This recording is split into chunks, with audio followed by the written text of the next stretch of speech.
üle pika aja välgama olla koguduse juures. Ja mul on suur rõõm olla koguduse sünnipäeval, osa saada sellest ja Jumal on kandnud. Püha vaim sünnitas koguduse tules ja väes. Ja ma räägin pärastpoole edasi, kui Jumal on koguduse sünnitanud, siis on ta ka koguduse ema. Ja mida ikka sünnipäeval soovitakse. Mul on need sõnad väga südamesse jäänud ja armsad ja sünnipäeva kogudusele tahan soovida palju õnne, palju isa armastust, palju õnne, palju taevaõnnistust. Ja tahan ka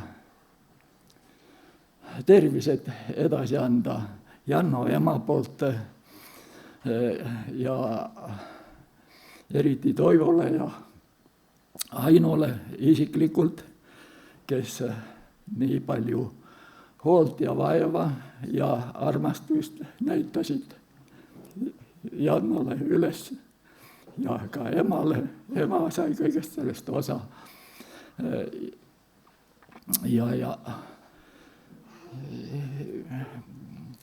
olge te siis õnnistatud ja tehkem head, mis iial võite, Jeesus suri meie eest. Ja Janno ema on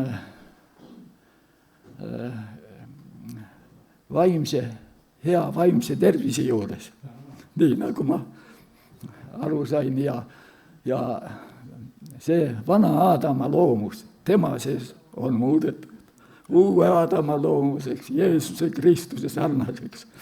Ja kui temaga vestelda midagi kirjakohtadest või Jumala sõnast, see tõstab meid mõlemaid üles, sest ta võtab väga rõõmuga ja vastu selle sõna.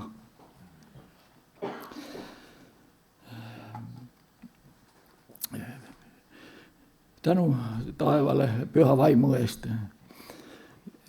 Sellel päeval on 2 tähendust. Üks on tõotus, Joeli tõotus ja see, mis Jeesus ütles, see tuleb heaks, et ma ära lähen, ma saadan teile teise trööstija, õpetaja, juhataja, püha vaimu. Ja see tõotus täideti.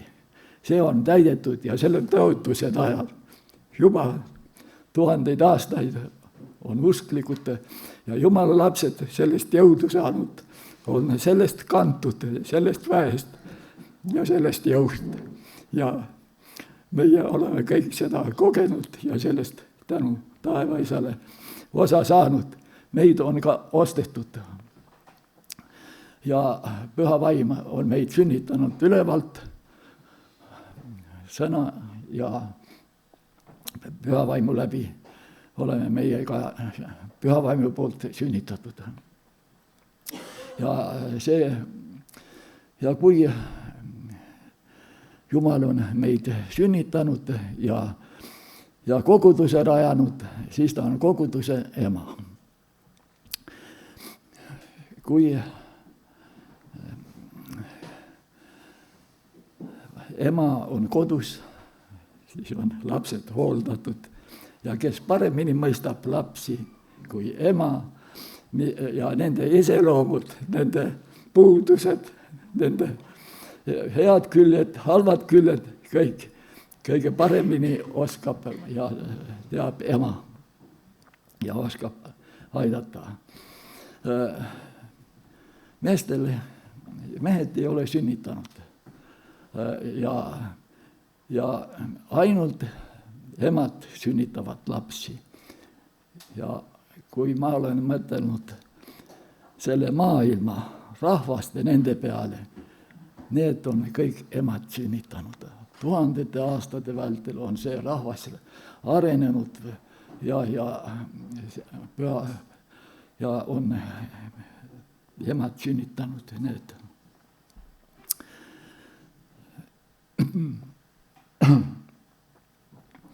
Ja Jumala püha vaim on, kes juhatab meid kõige tõe sisse ja tema on see, kes meid õpetab ja juhatab. Püha vaim tegi mulle selgeks, et mina olen ka õpilane, ikka õpin. Ja kus ma õpin? Jeesuse Kristuse koolis, seminaris ja õpetajaks on Jumal püha vaim. Ja mida tema räägib ja õpetab, seal peatükis on hästi püha vaimu tuleku tõotus ja tema tuletab meile kõik meelde, mida Jeesus on rääkinud, mida ta on õpetanud, kuidas ta käis siin elus, kuidas ta kannatas, elas ja tõusis üles ja läks isa juurde. Kõike seda õpetab püha vaim. Ja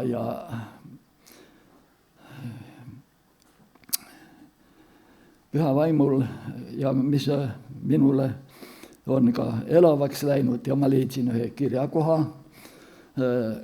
kus on kirjutatud, Jumalat ei ole ükski näinud, kui ainusündinud poeg, kes istub isa süles ja tema on meile rääkinud või selgitanud.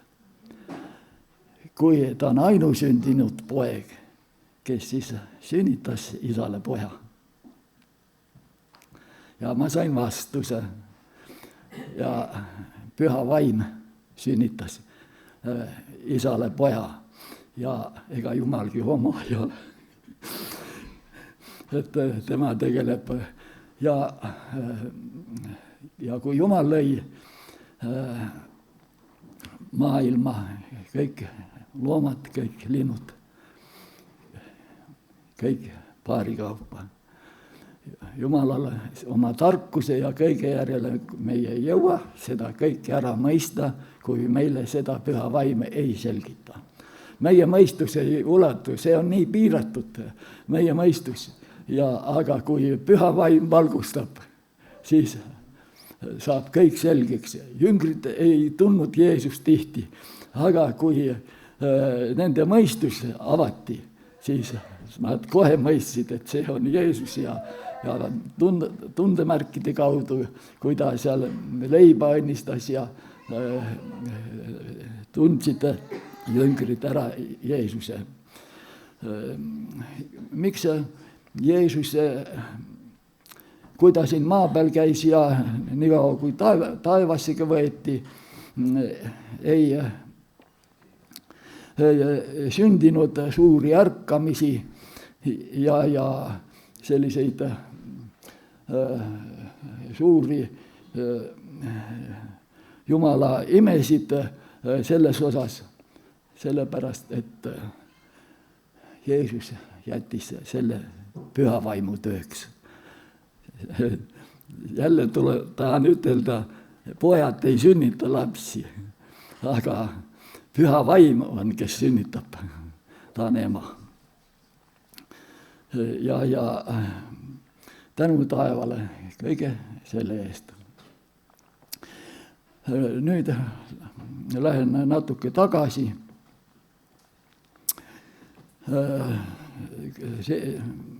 selle juurde, kui kirjatundjad variserid juudi isandad lõid meie isanda risti.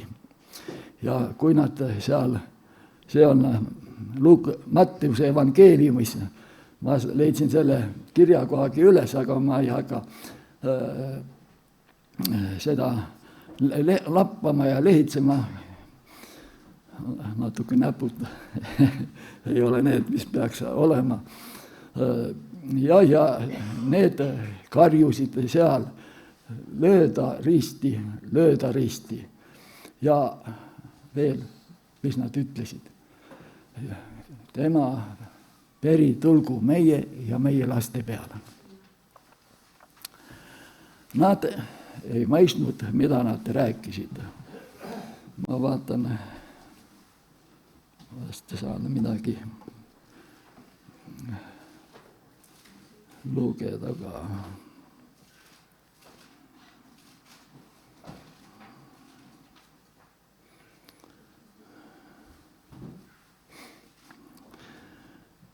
Ja see on Johannese 19, 6 ja 7 salm.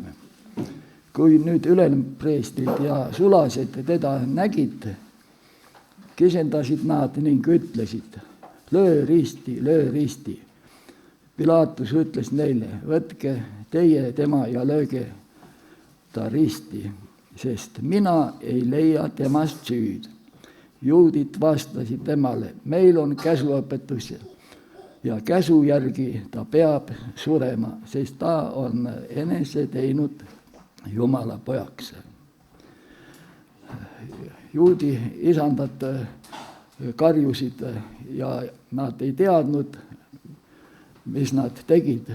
Ja kui meie ajalugu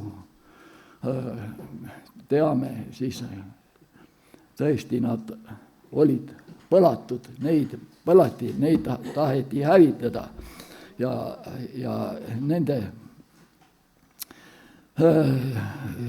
hüüdmine ja see kõik tõesti tuli juudi isandate peale ja nad kannatasid väga palju aga pääsesid need ja said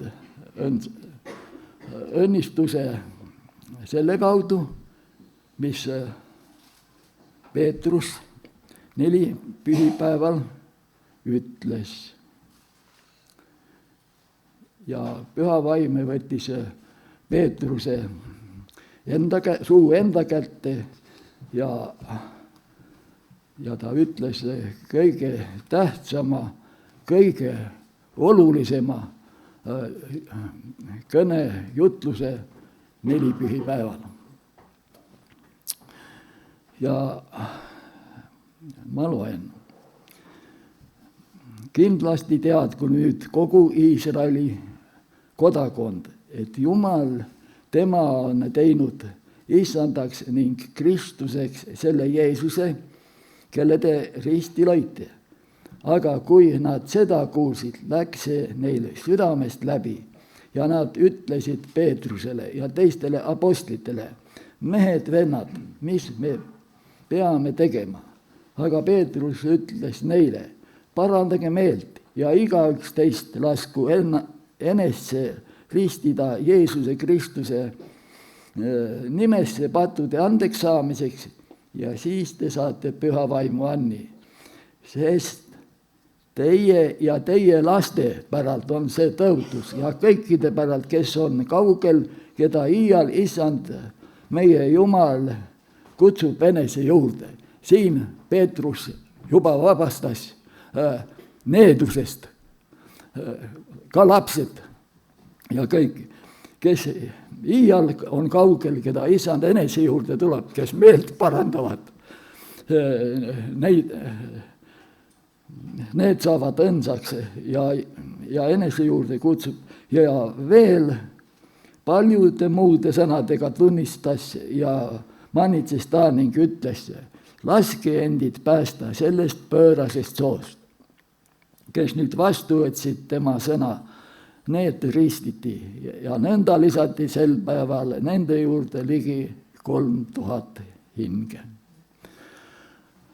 See Peetruse kõne 4 pühipäeval ja see on nii võimas ja see on püha vaim võttis Peetruse suu enda kätte ja väga ja see, et Jumala püha vaim vabastas needusest.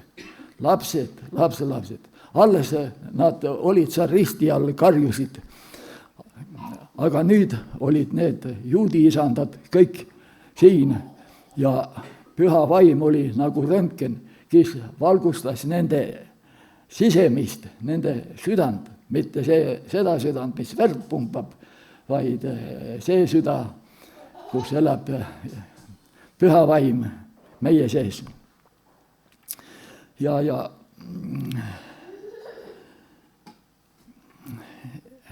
need said vabaks ja see Jumala püha vaim tõi uuenduse. Kõik, kes teda vastu võtsid, juudid said ka päästetud, kes hakkasid uskuma Jumala sõna, kui nad kannatasid, kui nad olid vangilaagrites ka, ja juudi isandad, kes ennem oma karika tegid väljaspoolt väga läikivaks, puhtaks, aga kui püha vaimu valgus, see on nagu röntgen, valgustas nende sisemust, seda musta olukorda ja seda musta südant, siis nad ei saanud seda mitte kuhugi peita. Ja see oli nendele enda meelest ka nii hirmus, see sisemine olukord, mis neis oli. Ja sellepärast nad ütlesid, mis meie peame tegema, et kõigest sellest pääseda. Nendel oli selline tunne, et kõik teised, kelle ees endad üles tõstsid ennast, austasid ja kiitsid ja et ka kõik teised inimesed nägid seda mustust, mis nende sees oli. Ja tänu taevasele selle suure armu eest. Ja Jumal kui püha vaim näeb, mida meie vajame. Meie palume, mida me tahame, aga Jumal püha vaim annab ja teab, mida me vajame. Ja palju, aga mul on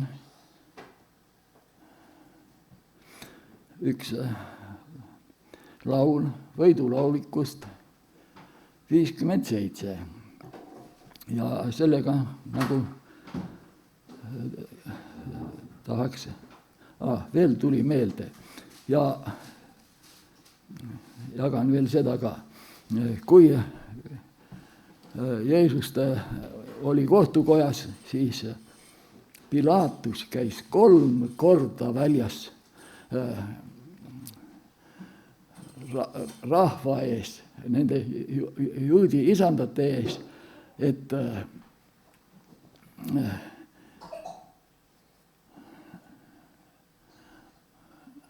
valikuvõimalus anti rahvale valida.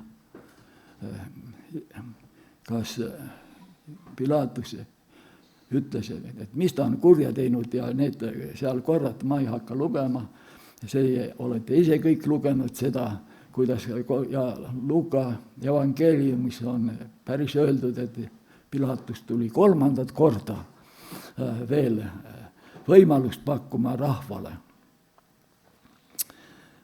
Ja nad olid valiku eest ja nad tegid vale valiku. Ma vaatan, mul on üks üleskirjutus sellest valimisest.